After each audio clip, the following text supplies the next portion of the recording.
Hi, welcome. Enjoy the content, subscribe, and turn on notifications. David Bennett always had the feeling that his life was a book written by other hands. Since he was young, he felt out of place in Millstone Bay, as if he had never belonged to the place where he was born and built his family. The streets of the city seemed too narrow for his thoughts, and the familiar faces no longer brought any warmth. Deep down, he believed the problem lay in how he had raised his children. During Grace and Eric's childhood, he dedicated himself to giving them everything he could. Every gift, every trip, every treat was his way of compensating for what he couldn't express in words. Only later did he realize that by trying to fill the silence with material goods, he had, without noticing, built an invisible wall between him and the kids. When the two reached adolescence, that gap became glaring.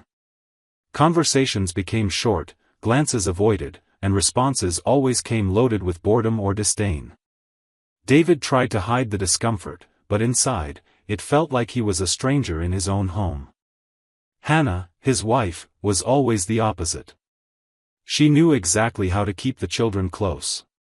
She had an intense bond with Grace, which, in David's eyes, was more than just mother-daughter complicity.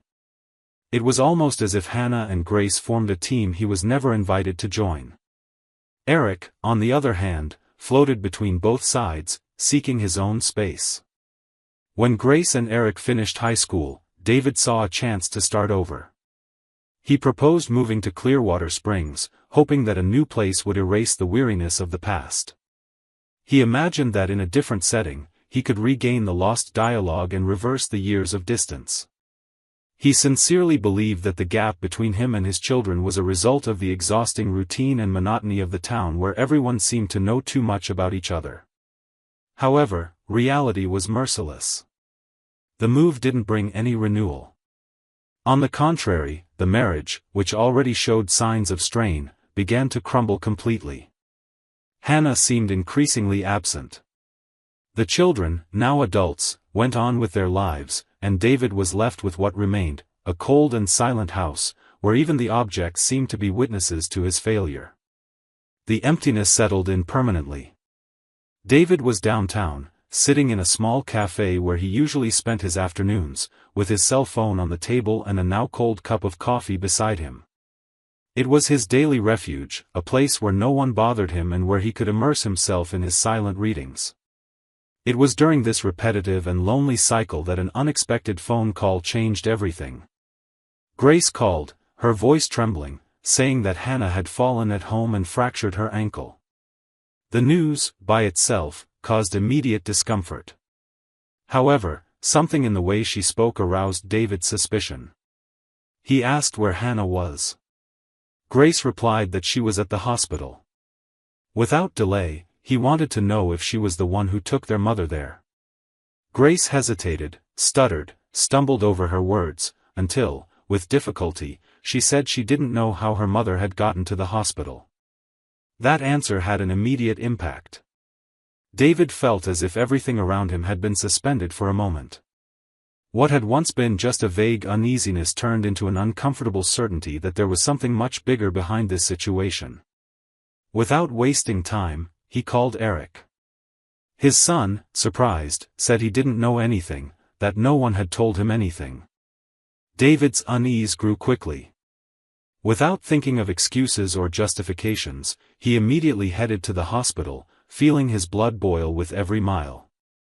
He needed to look Hannah in the eye and get the truth out of her, the truth that everyone seemed to be hiding. When he arrived, the scene he found was worse than he had imagined. Hannah, seated with her ankle immobilized, seemed more concerned with avoiding his gaze than with her own pain. When he asked how she had gotten there, she only muttered that she had called a taxi. The response came dry, rehearsed, and full of nervousness that was impossible to disguise. David realized at that moment that he was surrounded by lies. Even though she tried to maintain the charade, Hannah got lost in her own words, unable to sustain the improvised version she was telling. Each sentence she uttered only made the situation more uncomfortable, as if she were digging herself deeper and deeper into a hole. The taxi excuse sounded too weak for someone who had known her for so many years. David didn't press further. He knew any question at that moment would be futile. He simply observed in silence, his gaze fixed on her, as if he already understood everything but was waiting for the right moment to act.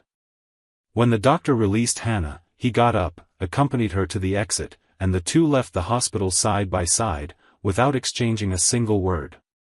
The silence between them was heavier than any argument. Inside the car, his eyes fixed on the road, David broke the silence abruptly, without beating around the bush, asking what had been on his mind since the hospital. He slightly turned his face and, without changing his tone, shot, "Why didn't you call me instead of taking a taxi?" Hannah hesitated, searching for words that wouldn't come, until she mumbled something about not wanting to bother him, but the excuse sounded too empty to convince. David couldn't sleep that night. He stayed seated in the living room, staring into the void, his mind consumed by doubts and certainties that mixed mercilessly. The memory of Hannah's flustered face at the hospital haunted him every moment. There was something hidden, something much deeper than a simple household accident. It was as if time was finally playing all its cards, forcing him to see what he had avoided for so long. In the early hours of the morning, when silence still dominated the house, he picked up the phone and decided to call Eric.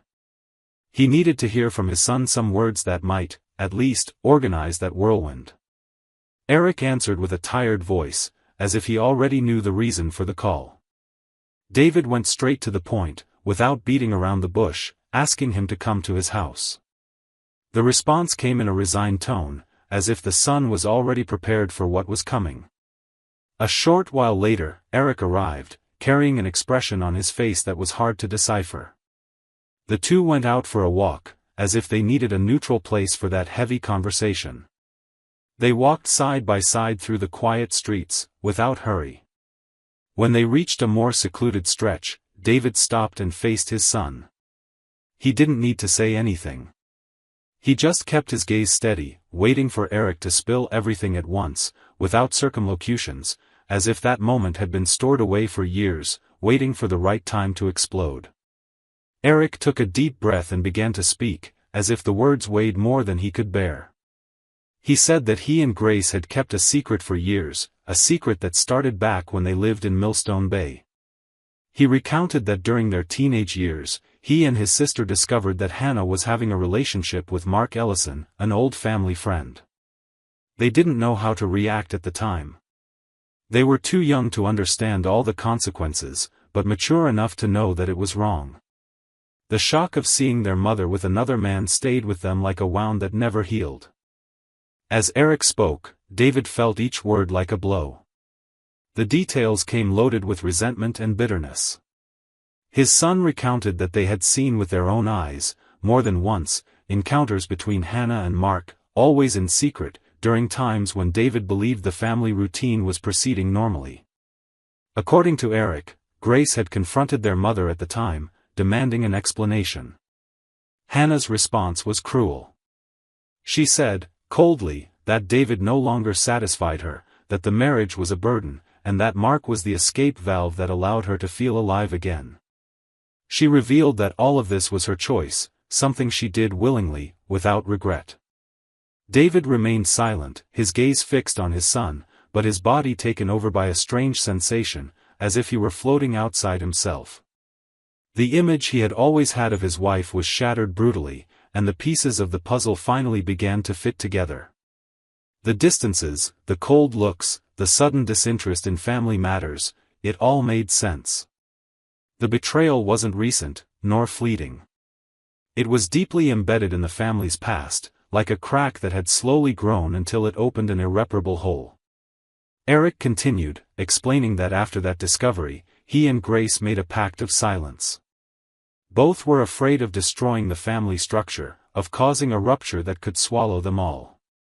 They chose to carry the secret in silence, each dealing with the weight of that truth in their own way. They said they had tried, for a while, to ignore what they knew, but it corroded every relationship within the house. The arguments increased, absences became frequent, and the house, once full of laughter, turned into a scene of cold walls and empty conversations. David listened to everything with a heavy heart. Eric's voice, though firm, betrayed the exhaustion of someone who had carried the burden for too long. His son ended by saying that when they decided to leave Millstone Bay, he and Grace believed it would be a fresh start, a chance for everyone to bury the past. But Hannah never wanted to forget. She maintained contact with Mark, hidden, sustaining the relationship even after the move. According to Eric, Hannah never showed any regret, as if she considered all of this her personal right. At that moment, David felt that something inside him had died. Hannah's betrayal was a deep wound, but what hurt the most was knowing that the children had lived suffocated by such a devastating secret while he remained blind, believing that the problem was just the natural generational gap. Every family memory now seemed tainted, contaminated by lies and omissions.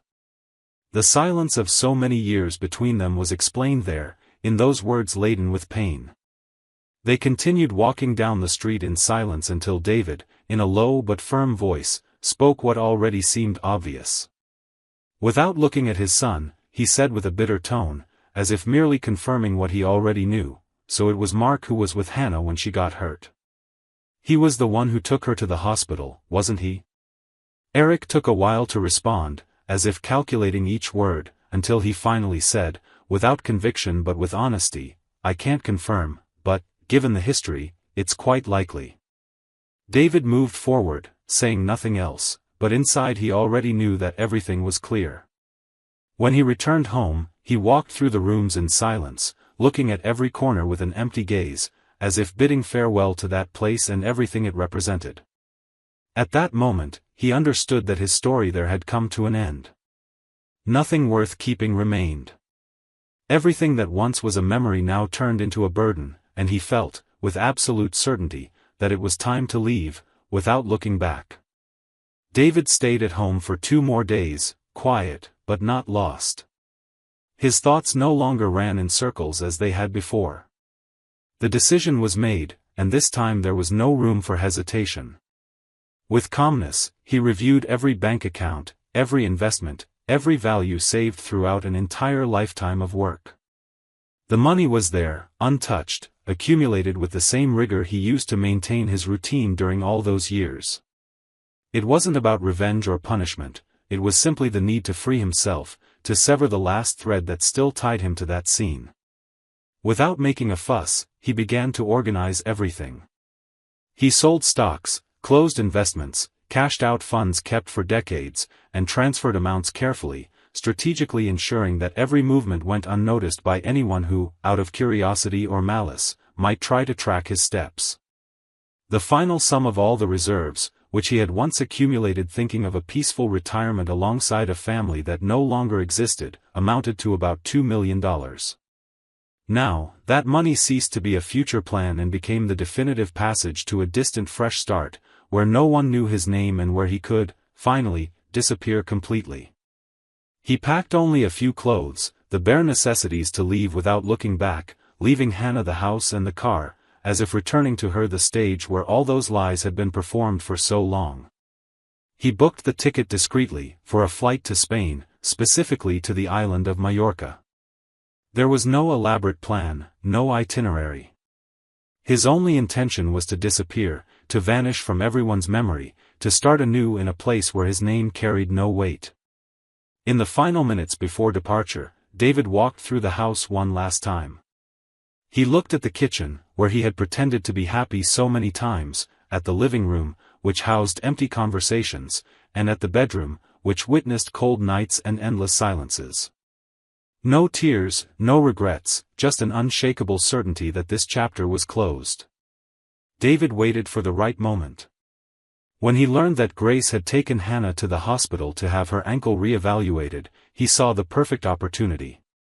He grabbed the bag that was already packed, checked his documents, and walked out the front door, without leaving a note, message, or explanation. He left with the firm intention of never returning. He boarded with a small suitcase, containing only simple clothes, some documents, and the money. During the flight, he didn't think about Hannah, nor Grace, nor even Eric. He thought only about how vast the world was and how he had limited himself for so long to a life that he always knew was too small for what he carried inside him. As soon as he arrived in Spain, still getting used to the new time zone and the silence around him, the messages began to arrive. First came Hannah, with long texts asking where he was. Then came messages from Grace, alternating between desperation and resentment. Finally, Eric wrote, with a more restrained tone, almost as if he already understood his father's decision. David then decided to respond only to his son. Without revealing his location, he said simply that he had left forever, that he was fine, at peace, but that he didn't intend to return. He asked his son to take care of his mother and sister, making it clear that from then on, each would follow their own path. However, he made one direct request. He wanted Eric to tell Hannah that he knew everything, that the betrayal was no longer a secret, and that it was precisely because of this that he had decided to leave for good. There was no more room for pretenses or explanations.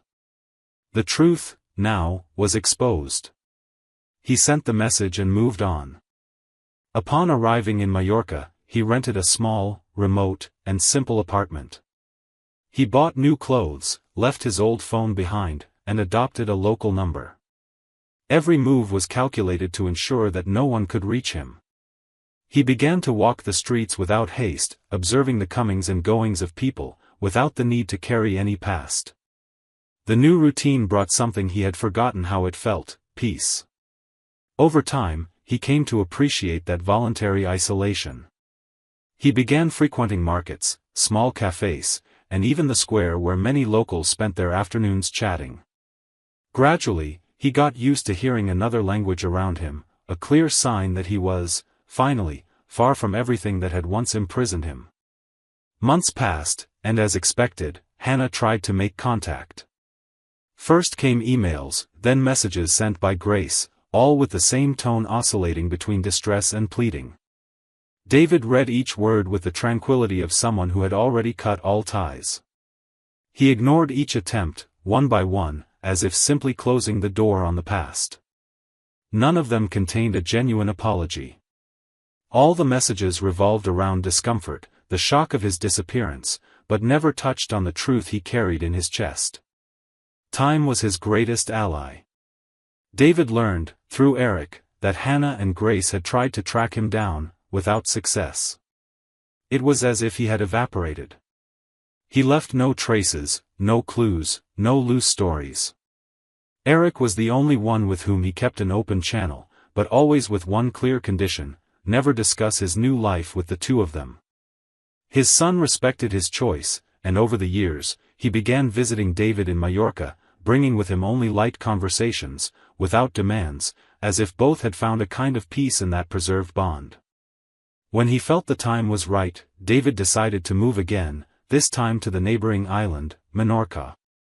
He wanted an even quieter place, where he could live in absolute anonymity. He bought a small house, with a simple facade, and there built his definitive refuge. He invested the remaining money wisely, ensuring that he lacked for nothing. He created a new routine, unhurried, without unwanted memories, only with the lightness of someone who, for the first time, was living according to his own will. He never mentioned Hannah's name again, nor even thought about her. To him, she had become just a closed chapter, with no need to revisit. His marriage, though still valid on paper, no longer existed in any other aspect. He had freed himself from everything, including his own emotional bonds. The escape wasn't an act of cowardice but a planned liberation, an act of survival, a personal rescue. Every day on that island was a reminder that life always offers a chance to start over, as long as one has the courage to abandon what is already dead. David, now at peace, knew that this exile was not a punishment but a conscious choice for dignity and freedom. And there, far from everyone, he finally understood the value of living in silence, listening only to the sound of his own light conscience. The months went by, and gradually, the messages stopped. Silence took over everything, but David didn't care. He lived his new daily life in peace, far from any memory that tied him to the past. During a visit years later, Eric mentioned that Hannah had moved to the family's old house, where she now lived with Mark, her lover. The news didn't surprise him. David listened without any reaction, as if he had already known beforehand how that story would unfold. He simply listened, in silence, with the serenity of someone who no longer carried grudges. 5 years had passed since his escape. Eric came to visit his father again, bringing unexpected news this time. Mark had passed away, leaving Hannah alone, without resources to move forward. Eric explained that he and Grace were now responsible for supporting her. Their mother, now aging, unable to work or support herself, depended entirely on her children to survive. David listened to every word calmly. He, who had always had a keen eye for investments, had turned the $2 million he took with him into $4 million over these 5 years. He was a wealthier man, but above all, he was someone at peace with his conscience. Without hesitation, he told his son that he would send $2 million for him to manage, with one request: use the money to take care of his sister and mother, ensuring them a peaceful and dignified life. He made it clear that he didn't want gratitude or recognition, only that they do the right thing. Eric, moved, thanked him sincerely, knowing that this gesture spoke volumes more than any speech. Before leaving, Eric looked at his father with a mix of admiration and respect. Both knew that this moment marked a definitive closure to everything that had once tied them to the past. When Eric left, David remained seated on his porch, gazing at the horizon, a faint smile on his face. There, on that simple afternoon, he felt something he hadn't experienced in a long time, the sense of a mission accomplished.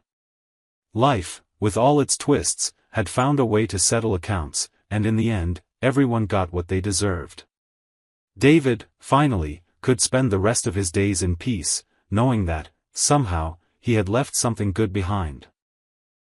Thank you for watching the video. If you enjoyed it, don't forget to subscribe to the channel and turn on notifications so you won't miss any updates. See you next time. Hi, welcome.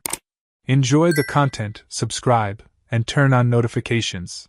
Ashley always believed that life was made up of phases, and at that moment, she was living through one of the most exciting ones. It all started when Mark, her husband, decided to invest in a bold project.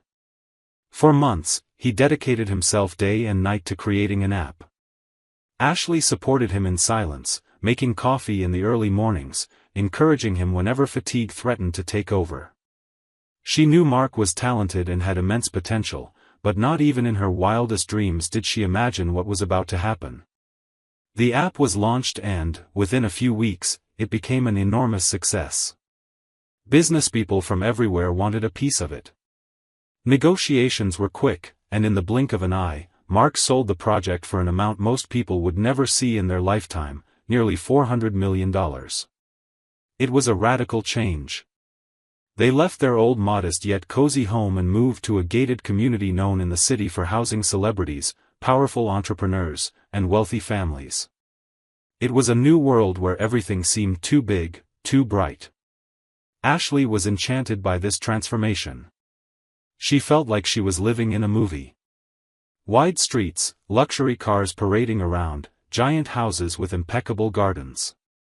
She found herself surrounded by people who exuded elegance, though they also carried a certain air of superiority. Everything was different from what she was used to, but she faced this change lightly, trying to adapt to her new social circle. One day, they received an invitation to a reception at Mr. Bennett's mansion, one of the most influential residents there. The invitation was practically a passport to being accepted into the social circle of that neighborhood, and Ashley saw it as an opportunity to get to know her new neighbors better. She chose a discreet yet elegant dress and went with Mark to the party. As soon as they arrived, she noticed how accustomed those people were to luxury. Conversations revolved around international trips, multi-million-dollar investments, and exclusive events. Ashley tried to keep up, smiling, paying attention, although she felt a bit out of place. She wandered through the house, meeting some faces, listening to stories about business and art collections. Mark, as always, remained reserved, more interested in talking about technology and future projects. Amidst the smiles and toasts, Ashley began to notice something strange. A young man, clearly younger than most of the guests, was watching her intently. His name was Carter, the host's son.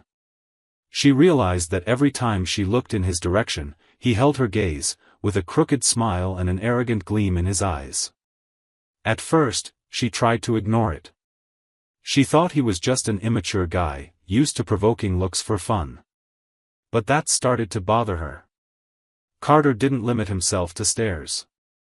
He approached her discreetly, made whispered comments as he passed by her, complimented her perfume in a suggestive way, always with that air of superiority. It was as if he wasn't afraid of being seen by others. To him, this game of insinuations was a fun pastime. Ashley maintained her composure, trying to disguise her discomfort. She knew she was surrounded by influential people, and a scandal at that moment could bring immense embarrassment to Mark. So, with elegance, she distanced herself whenever Carter tried to get too close. She sought to stay beside other people, involved in group conversations, avoiding any situation where she might be isolated. What surprised her most was Carter's audacity. Even knowing she was Mark's wife, he didn't seem to care. On the contrary, the more she avoided him, the more he seemed to enjoy the situation. His look conveyed a dangerous confidence, as if he believed no one there would dare confront him. At that moment, Ashley began to realize something that wasn't so clear before. That place, despite all the luxury, had its own rules. Polished smiles hid veiled rivalries, and not everyone there was as polite as they seemed. Behind the glamorous parties, there was a power game where everyone sought an advantage over the other, and Carter seemed to have learned that early on. When the night came to an end, Ashley felt immense relief leaving that mansion. During the ride back home, she stayed silent, her thoughts swirling around everything that had happened. As much as she tried to convince herself that it had all been just the silly behavior of a spoiled boy, a sense of unease settled inside her. Carter didn't seem like the type to give up easily, and the look he gave her before she left the party was etched in her memory, like a silent warning that this episode was far from over.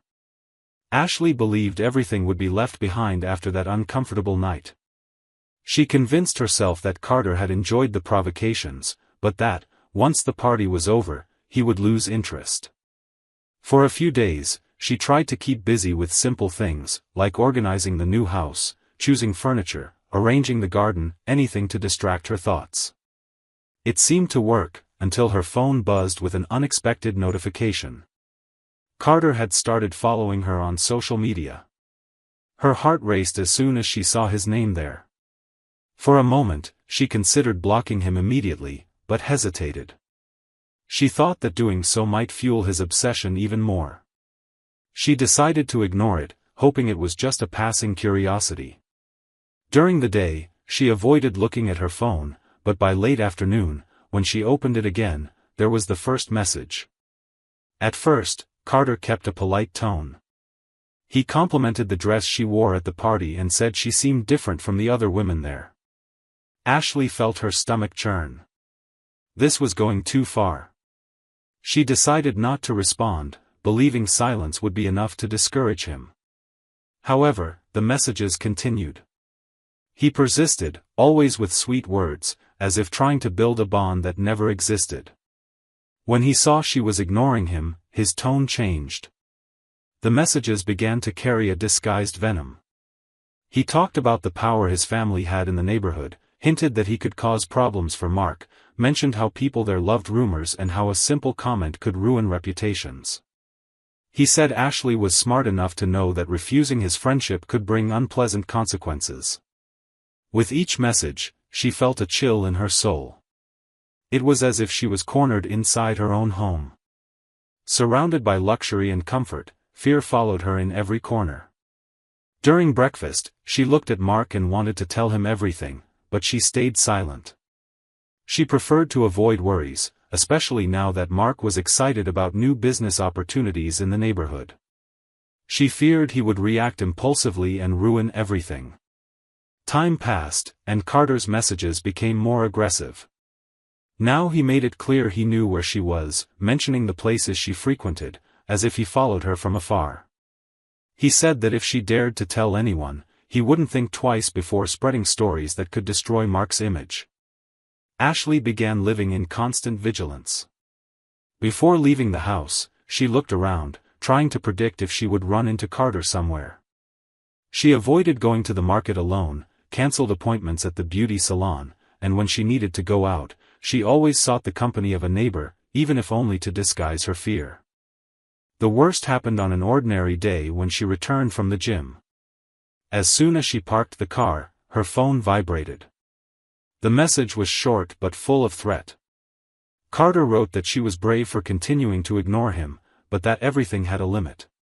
He said he was ready to show her how he could make things even more complicated, making it clear he was nearby. Ashley froze. She felt her hands go cold, her body trembling. She looked around, searching for any sign that he was there. That night, she couldn't sleep. She lay in bed, staring at the ceiling, listening to every little noise in the house, as if something was about to happen at any moment. The next day, she decided to delete the social media app and lock all her accounts. She also deleted Carter's number, trying to eliminate any means of contact. But that wasn't enough to calm her heart. The feeling of being watched was still present. She could no longer pretend it was something small. Anguish consumed every gesture, every thought. One morning, after another sleepless night, she looked at herself in the mirror and barely recognized her reflection. She was worn out, with deep dark circles and a faded look. She realized this was no longer a matter of pride or maintaining harmony. It was a matter of safety, of preserving her sanity. She knew that if she didn't act soon, she could lose control of everything. From that moment, she made a decision. It was time to tell the truth, no matter the cost. Ashley took a deep breath before opening the door to the office where Mark worked. She found him focused, reviewing some contracts. For a moment, she thought about postponing, but she knew she had no choice. Her voice came out low and shaky as she asked him to stop what he was doing because she needed to tell him something important. Mark noticed her tone and closed his laptop immediately. Without asking questions, he waited attentively. Ashley began to speak, her heart racing. She revealed every detail, from the looks at the party to the messages that tormented her day and night. She told him about the threats, about how Carter knew all the places she frequented, and how he used his family's prestige as a weapon to intimidate her. With every word, Mark kept his gaze fixed on her, without interrupting. Ashley showed him the evidence on her phone, the saved messages, the notifications, everything she had kept silent during that torment. When she finished, she waited for an explosion of anger, but what she saw was different. Mark was calm, with an expression that mixed sadness and focus. He didn't let himself be overcome by rage. On the contrary, he said she had done the right thing by telling him. Without hesitation, he took her phone and transferred all the messages and screenshots to his email, organizing everything meticulously. Mark then hugged her, a simple gesture but full of meaning. It was as if he was saying, without words, that from then on, she wouldn't need to carry that weight alone anymore. Afterward, he asked her to stay home and take care of herself, as he would handle the situation. Ashley tried to argue, fearing he would confront Carter directly, but Mark assured her he knew exactly what to do. The next morning, Mark went to Mr. Bennett's mansion. He requested a private conversation and was promptly received since he was already seen in the neighborhood as a man of influence. Without beating around the bush, he laid everything out clearly. He showed the messages, explained the harassment, the threats, every detail. He spoke firmly but without raising his voice, making it clear he was there to protect his wife and wouldn't tolerate any attempt at intimidation. Mr. Bennett was shocked. Seeing the evidence, his face changed. The embarrassment and shame were evident as he realized his own son had caused such a situation. He remained silent for a few minutes, absorbing everything. Then, with a dry tone, he thanked Mark for bringing the issue directly to him. He said he would resolve it immediately. Mark left without any sense of victory. He knew the problem was too serious to allow any premature celebration. He preferred to remain cautious and wait. He returned home in silence, still absorbing the weight of everything that had happened. That night, however, the walls of the neighboring mansion seemed unable to contain the screams. Carter's father, completely beside himself, lost all composure. His voice echoed through the hallways, and even neighbors farther away heard snippets of the argument. He demanded explanations, and harsh words piled up. He accused his son of shame, irresponsibility, and dishonoring the family name. In front of the frightened eyes of the employees, the father revealed that this wasn't the first time Carter had gotten into embarrassing situations. There were other hidden stories, other victims of his reckless actions, and he himself had covered up previous mistakes to avoid scandals. This time, however, there would be no protection. Without hesitation, the father announced the definitive cutting of all privileges. The generous allowance was cancelled on the spot. The imported cars that Carter proudly paraded around the neighborhood were taken to the family garage, locked up, and the keys confiscated. Trips, parties, access to the exclusive club in the area, all were suspended immediately. No plea was heard.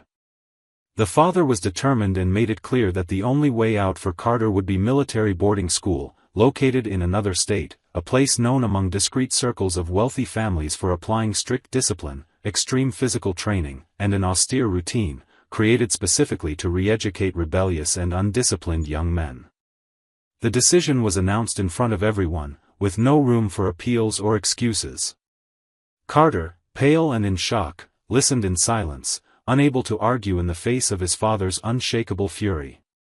The residents, used to seeing spoiled young people escape unscathed from their mistakes, were astonished by the severity of the punishment.